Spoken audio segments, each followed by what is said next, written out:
오늘 본문은 어려운 본문입니다. 신앙생활을 오랫동안 한 사람들도 오늘 본문의 이야기들이 익숙할지는 모르지만 그 뜻이 진정 무엇인지 잘 모를 것이라 짐작해 봅니다. 특히 제자들이 예수님께 우리에게 믿음을 더하소서 하자 예수님은 대답하시길 너희에게 겨자씨 한 알만한 믿음이 있었다면 이라고 하는 이 대화는요, 우리를 더욱더 미궁 속으로 빠지게 한다고 생각합니다. 도대체 믿음에 대해서 어떤 말씀을 하고 계시는가 질문하게 됩니다. 믿음이라고 할 때 여러분들에게 떠오르는 생각과 감정은 어떠한 것들이 있습니까? 귀한 것이고 생명줄과 같다라고 생각하십니까? 맞습니다.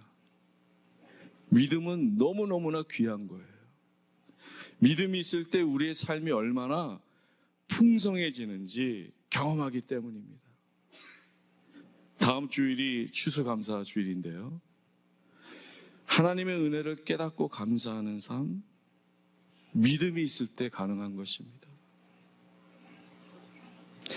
그런데 믿음하면 또 한편으로는요, 두려움과 불편함이 있습니다.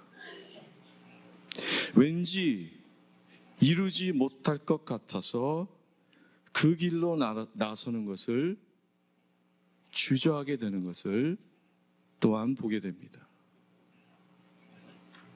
이처럼 믿음에 대한 반응이 긍정과 부정이 동시에 존재하는데요, 지극히 자연스러운 현상이라 생각합니다.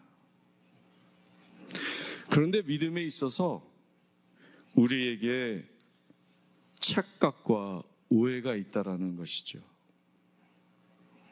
그런 것 때문에 믿음에 대한 부정적인 반응이 할 수밖에 없는 거예요. 믿음에 대한 착각과 편견은 그리고 이 세상 풍조의 영향을 받고 있음을 또한 보게 됩니다. 믿음이 중요한데 부정적인 반응을 보이는 것은 지극히 이해가 되지만 그 원인이 어디서 오느냐 하면 세상 풍조다라는 말씀을 드리는 것입니다. 이 세상의 가치와 기준은 다음과 같은 구호에 집중되어 있다고 생각합니다. 더 크게, 더 많이, 더 빨리. 미국의 메가라는 정치적 구호, Make America Great Again, 발음도 잘 안 되네요. 이러한 구호도 세상의 풍조를 대변하고 있는 것 아닙니까? 그런데 이러한 풍조가 믿음에 대해서도 영향을 끼치고 있다라는 거예요. 믿음에 대해서도 더 커야 하고 더 많아야 해야 하고 그렇게 결론 지면서 아무런 저항 없이 하나님의 뜻이 무엇인지 정말로 돌아보기도 전에 그런 결론에 우리가 도달하고 있음을 우리는 봐야 하겠습니다. 더 많은 업적과 성과를 만들어내야 한다는 강박관념에 사로잡혀 있지는 않은지요. 믿음의 실체를 모르고 믿음의 소중함도 경험하지 못한 채 어떤 그런 보여주기식, 성과주의식의 믿음에 대한 이해 때문에 우리는 오히려 믿음을, 진정한 믿음을 추구하는데 멀어진 것은 아닌지 생각하게 됩니다.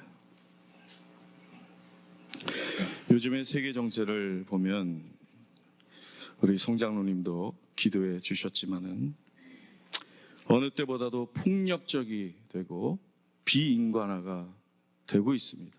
어느 때보다. 전쟁과 갈등과 대립이 팽만합니다. 수많은 무고한 사람들이 죽어갑니다. 고통받고 있습니다. 세상이 오히려 뒤로 후퇴하는 것 같아 안타깝습니다. 지난주 수요 예배에서 우리는 창조에 대해서 배웠습니다. 하나님이 창조하신 이 아름다운 세상을 잘 다스리고 서로 돌보고 조화 가운데 살아가야 한다는 하나님의 뜻과 바람은 이제는 더 이상 중요하지 않게 된 것 같습니다. 오히려 하나님을 잘 믿는다는 사람들이, 그리고 하나님을 운운하는 사람들이 하나님의 속성과 하나님의 뜻과 정반대로 살아가고 있는 것은 아닌지요. 예수님은 그래서 누가복음 18장에서 다음과 같은 말씀을 하신 것입니다. 인자가 올 때에 세상에서 믿음을 보겠느냐. 우리는 엄한 데를 두들기고 있는지 모르겠어요.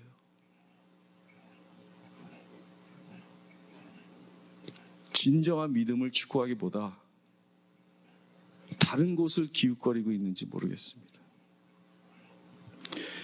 믿음이 있는 사람과요, 없는 사람의 차이는 분명합니다. 삶을 통해서 나타날 수밖에 없어요. 믿음이 있는 사람과 없는 사람의 차이를 단순하게 비교할 수는 없지만 다음과 같이 한 3가지로 구별해 보았습니다. 믿음 있는 사람은요, inward, private, genuine의 속성이 있다고 생각합니다. 즉 내면의 세계를 살피는 사람이고요, 하나님과의 시간을 보내는 사람이고요, 그래서 진실한 사람입니다. 반면에 믿음이 없는 사람은 늘 다른 사람의 시선에 급급하고 하나님과 시간을 보내지 않으며, 그래서 바람에 나는 겨와 같이 이리저리 바람 부는 대로 살아가는 존재다라는 것입니다. 믿음이 이렇게 중요합니다. 오늘 본문 5절에서 사도들이, 오늘 본문 5절이 오늘 본문의 첫 구절인데요, 우리에게 믿음을 더하소서라는 요청은요, 그 백그라운드가 있어요. 오늘 본문 바로 앞에서 예수님이 말씀하신 것들에 대한 제자들의 현실적인 반응이었어요. 예수님은 1절로 4절에 이와 같은 말씀을 당부하셨습니다. 예수께서 제자들에게 이르시되 실족하게 하는 것이 없을 수는 없으나 그렇게 하게 하는 자에게는 화로다. 그가 이 작은 자 중에 하나를 실족하게 할진대 차라리 연자 맷돌이 그 목에 매어 바다에 던져지는 것이 나으니라. 너희는 스스로 조심하라. 만일 내 형제가 죄를 범하거든 경고하고 회개하거든 용서하라. 만일 하루에 7번이라도 내게 죄를 짓고 7번 내게 돌아와 내가 회개하노라 하거든 너는 용서하라 하시더라. 제자들에게 이 말씀을 하신 거예요. 용서하라, 조심하라. 이 엄청난 말씀 앞에서 자신들이 과연 이 말씀을 감당할 수 있을까 하면서 예수님께 도움을 구했던 것이지요. 예수님, 믿음을 더해 주옵소서, 우리를 도와주옵소서 라고 했던 것입니다. 그런데 예수님의 답은 바로 이어서 6절에 나오는 그대로였습니다. 주께서 이르시되 너희에게 겨자씨 하나일 만한 믿음이 있었더라면 이 뽕나무더러 뿌리가 뽑혀 바다에 심겨라 하였을 것이요 그것이 너에게 순종하였으리라. 여기서 우리는 우리가 가지고 있는 믿음에 대한 생각들이 과연 온전한지 돌아봐야 할 것입니다. 우리의 생각에, 우리의 판단에, 우리의 정서에, 그리고 심지어 우리의 믿음에도 얼마나 더 많이, 더 크게, 더 빨리라는 그런 세상의 풍조가 흐르고 있는지 봐야 할 것입니다. 그런 것들이 진정한 믿음과 고귀한 믿음을 갖게 하는데 얼마나 걸림돌이 되고 있는지도 깨달아야 하는 것입니다. 보여주기식의 믿음이 아니라, 성과 위주의 믿음이 아니라 하나님과의 깊은 관계에서 비롯된 그 믿음에 우리는 집중해야 하는 것입니다. 믿음은요, 결론적으로 말씀드려 하나님이 주시는 선물입니다. 이런 믿음이 여러분께 있다면 하나님께 감사하십시다. 믿음은 돌아볼 때 알게 되는 것입니다. 내 삶을 돌아보니 나에게 이런 믿음이 있구나 라고 생각되시면 하나님께 감사하십시다. 제자들이 믿음을 더하소서라는 강구에는 믿음은 하나님이 주시는 선물이라는 것이 깔려 있지 않습니까? 우리 스스로 할 수 없으니 주님 도와주세요 라고 하는 것입니다. 이는 마치 귀신 들린 아이의 아버지가 외쳤던 그 말과도 같습니다. 내가 믿나이다, 나의 믿음 없음을 도와주소서 했던 이 아버지의 고백처럼 우리 자신을 보고, 우리의 현실을 보고 거기에 머무는 것이 아니라 주님을 보고 주님 도와주소서, 믿음을 더해 주소서 할 때 어찌 하나님께서 믿음을 더하지 않으시겠습니까? 주님께서 반드시 믿음을 주실 것입니다. 그렇기 때문에요, 믿음은 크고 작고가 중요하지 않습니다. 믿음은 있느냐 없느냐예요. 믿음이 있으면 있는 것이고요, 없으면 없는 것입니다. 믿음은 그래서 양이 아니라 질에 관한 것입니다. 금으로 치면 24K가 아니라 순금입니다.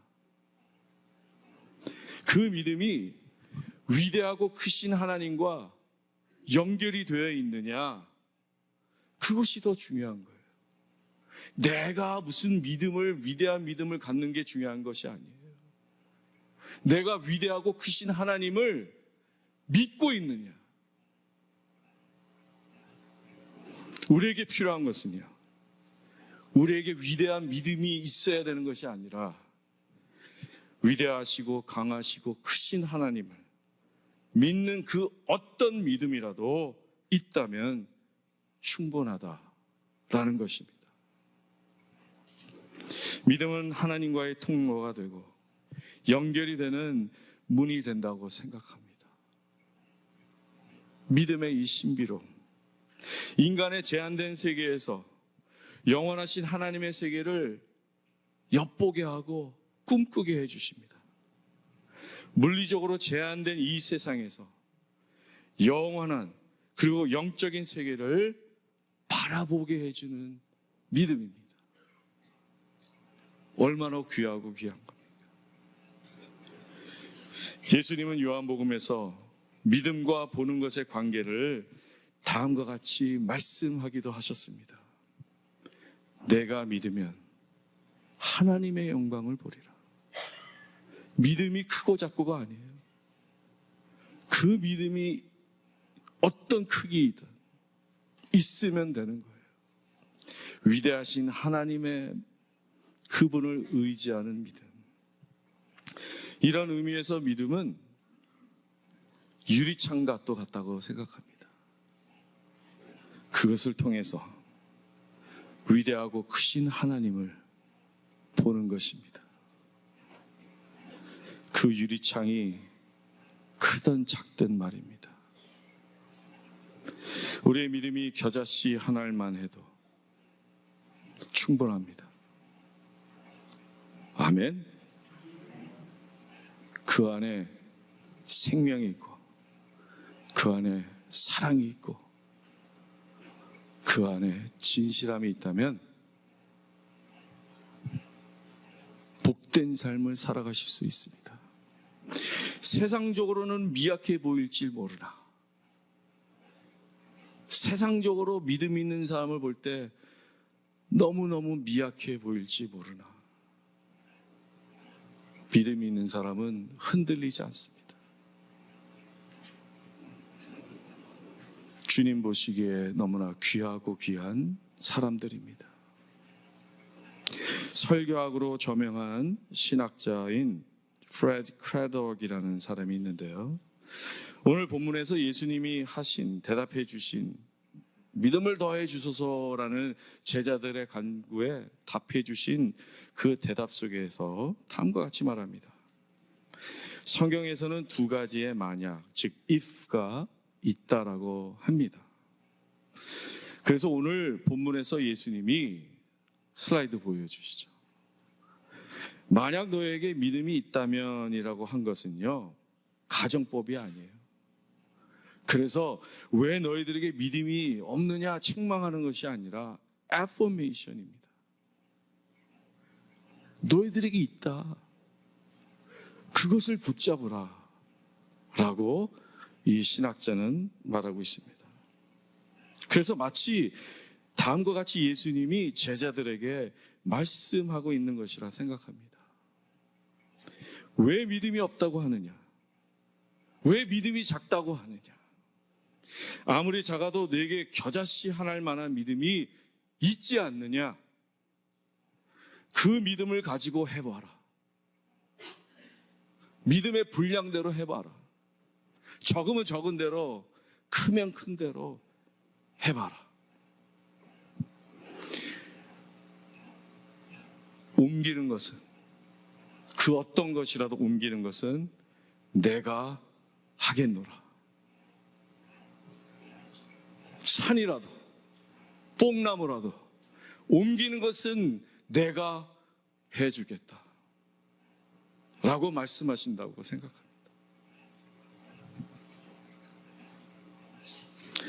제자들에게 겨자씨 하나일 만한 믿음이 있으니 그것을 깨닫고 그 믿음을 살아내라는 말씀입니다. 그 다음은 주님이 책임져 주실 것이다 라는 말씀입니다. 그런 믿음 주심을 감사하고 그 믿음대로 최선을 다하면 되는 것 뿐입니다. 그 믿음이 우리를 움직이게 할 것입니다. 씨를 뿌리게 할 것입니다. 문을 두드리게 할 것입니다. 그럴 때 하나님이 그 문을 열어주시고 길을 보여주시고 사람을 붙여주시고 친히 역사하실 것입니다. 우리에게 믿음이 있을 때 겨자씨 하나일 만할지라도 그것이면 충분합니다. 우리의 믿음이 작은 누룩과도 같아도 그것이면 충분합니다. 그것에 집중하고 진실하게 순종하며 살아가십시다. 그 안에 있는 생명이 꿈틀거리고 퍼져나갈 것입니다. 위대하신 하나님을 신뢰하고 그분의 뜻을 알고 살아가는 이 작은 삶이야말로 이 시대에 꼭 필요한 주님의 제자들의 모습입니다. 허영을 버리고 또한 게으름을 버리고 진실과 겸손을 늘 놓지 마십시다. 우리 안에 착한 일을 시작하신 주님께서 그날에 이루어 주실 줄로 믿습니다. 주님이 주신 귀한 믿음 때문에 이 세상에서 감당 못하는 믿음의 삶을 살아가시기를 바랍니다. 영적인 삶을 살아가십시다. 오늘 본문 두 번째 부분에 나오는 종에 관한 이야기도요, 믿음과 직결되어 있는 이야기임을 보게 됩니다. 우리 모두는 오직 하나님 한 분만을 섬기고 모시는 사람들입니다. 우리는 하나님 때문에 그리고 하나님 은혜 때문에 우리 스스로가 종이 되어도 감지덕지한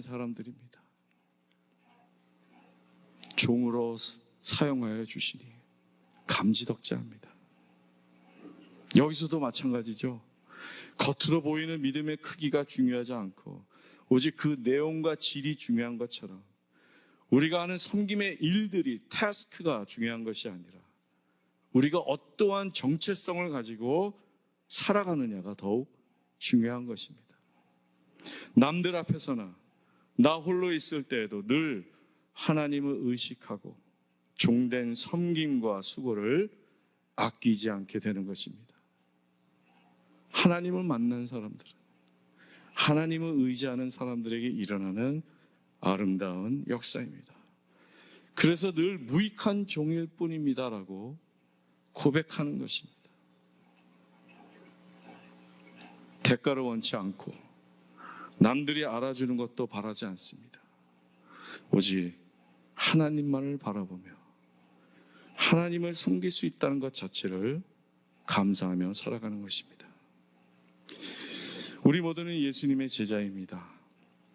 겨자씨 하나일 만한 믿음이지만 진실한 믿음을 가지고 하나님만을 영화롭게 하며 살아가시길 바랍니다.